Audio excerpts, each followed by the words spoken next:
Super exclusive news చూస్తున్నాం. అధికారం అంటే ఏసీ రూముల్లో ఏసీ కార్లలో తిరగడం కాదు, ప్రజల గుండెల్లో తిరగడం అని చెప్పడానికి ఒక నాయకుడు బయలుదేరాడు.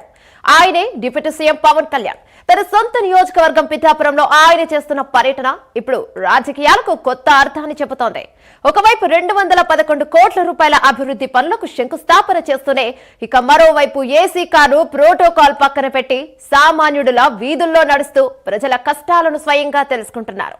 పోలీస్ స్టేషన్ ఆకస్మికంగా తనిఖీ చేస్తూ అధికారులకు దిశానిర్దేశం చేస్తున్నారు. ఇది కేవలం ఒక ఎమ్మెల్యే చేసే పర్యటన లేక ఒక ఉప ముఖ్యమంత్రి పాలన ఎలా ఉండాలో క్షేత్ర స్థాయిలో చూపిస్తున్న డెమోనా?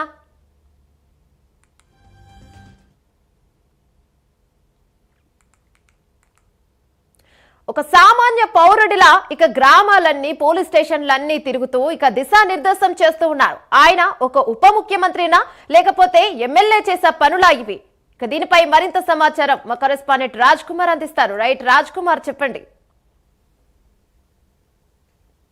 మొత్తానికి ఆంధ్రప్రదేశ్ రాష్ట్ర ఉప ముఖ్యమంత్రి పవన్ కళ్యాణ్ ప్రత్యేకంగా ఏదైతే పిఠాపురం నియోజకవర్గం నుంచి చూపిస్తున్నటువంటి చొరవ ఏదైతే ఉందో ఇది రాష్ట్ర వ్యాప్తంగా ఉన్నటువంటి అన్ని నియోజకవర్గాలకు సంబంధించినటువంటి ఎమ్మెల్యే అంటే శాసనసభ్యులందరూ కూడా తెలుసుకోవాల్సిన ఏంటంటే దాదాపుగా గెలిచినటువంటి తర్వాత ఆ నియోజకవర్గాలను పూర్తిగా కూడా పట్టించుకోకుండా ఏదైతే వారి యొక్క విలాసాలకో లేదంటే సాధారణంగా ఎమ్మెల్యేలు అంటే ఏదో బిజీగా ఉంటారు, లేదంటే ఎమ్మెల్యేని కలవాలంటే కొంత అపాయింట్మెంట్ కావాలని ఇలాగ ఎదురు చూసేటువంటి పరిస్థితి ఉంటుంది. కానీ పవన్ కళ్యాణ్ ఉప ముఖ్యమంత్రిగా బాధ్యతలు తీసుకున్నటువంటి తర్వాత ప్రత్యేకంగా రాష్ట్రాన్ని ఏదైతే ఒకవైపు అభివృద్ధి పదంలో నడిపించేటువంటి భాగస్వామ్యంగా తాను ఉంటూ మరొక వైపు తాను నిర్వర్తిస్తున్నటువంటి 5 శాఖల్లో సమర్థవంతంగా రాణిస్తూ దాంట్లో విజయాలు సాధిస్తూ ఆ శాఖలకు సంబంధించినటువంటి అభివృద్ధికి పురోగతికి దోహదపడుతూ ప్రత్యేకంగా అందులో పనిచేస్తున్నటువంటి ఉద్యోగులకు సిబ్బంది అందరికీ కూడా ఒక ఆశాజనకంగా ఉంటున్నటువంటి పవన్ కళ్యాణ్ ప్రత్యేకంగా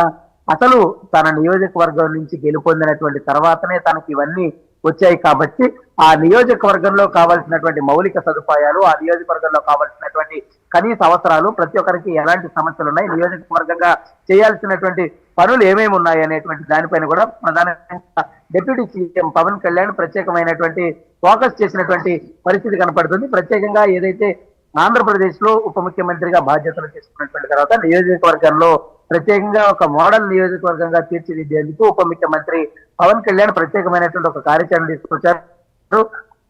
పాడా అంటే పిఠాపురం అడ్మినిస్ట్రేషన్ డెవలప్మెంట్ అథారిటీ అనే ఒక ప్రత్యేకమైనటువంటి ఒక కార్యాచరణ తీసుకుని వచ్చారు. ఆ కార్యాచరణ తీసుకొచ్చినటువంటి తరువాత ప్రత్యేకంగా ఆ నియోజకవర్గంలో జరిగేటువంటి మార్పులు అనేవి ఆ నియోజకవర్గంలో చాలా పెద్ద ఎత్తున జరుగుతూ ఉన్నాయి.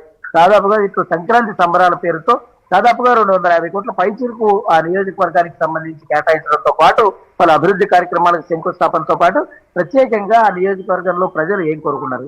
సాధారణంగా ఇవాళ ఉన్నటువంటి పరిస్థితుల్లో పవన్ కళ్యాణ్ పర్యటనలు అన్ని కూడా చూసినా ఎక్కడికి వెళ్ళినా ఆయన ఆ కారులో వెళ్లకుండా ప్రత్యేకంగా ఆ ప్రాంతానికి వెళ్ళినటువంటి తర్వాత కొంత భాగం నడుచుకుంటూ వెళ్ళి అక్కడ ఉన్నటువంటి సామాన్య ప్రజలు ఎవరైతే ఆయన కలవడానికి వస్తారో అక్కడ ఉన్నటువంటి సమస్యలు ఏంటో ఇవన్నీ కూడా తెలుసుకుని నేరుగా కూడా ఒక మార్పుకు సంకేతంగా ఒక మార్పుకు శ్రీకారం చుడుతున్నటువంటి రాష్ట్ర ఉప ముఖ్యమంత్రి పవన్ కళ్యాణ్ ఇదే విధానాన్ని పిఠాపురం నియోజకవర్గంలో కూడా చూపిస్తున్నటువంటి పరిస్థితి కనపడుతుంది. ప్రత్యేకంగా ఆంధ్రప్రదేశ్ లో పిఠాపురం నియోజకవర్గాన్ని ఒక మోడల్ నియోజకవర్గంగా తీర్చిదిద్దేందుకు పవన్ అనేక రకాలైనటువంటి మార్పులు చేర్పులు శ్రీకారం చుడుతున్నారు. ప్రత్యేకంగా కాకినాడ జిల్లా మీద కూడా అదే విధమైనటువంటి దృష్టి సాధించారు. ప్రత్యేకంగా అటు అధికారులకు ఎప్పటికప్పుడు సలహాలు సూచనలు ఇస్తూ సమస్య పవన్ దగ్గరికి వచ్చినటువంటి వెంటనే పక్కనే ఉన్నటువంటి అధికారులకు సూచనలు చేయడం, దాన్ని వెంటనే పరిష్కరించమని చెప్పడం అదొక విధానంగాను.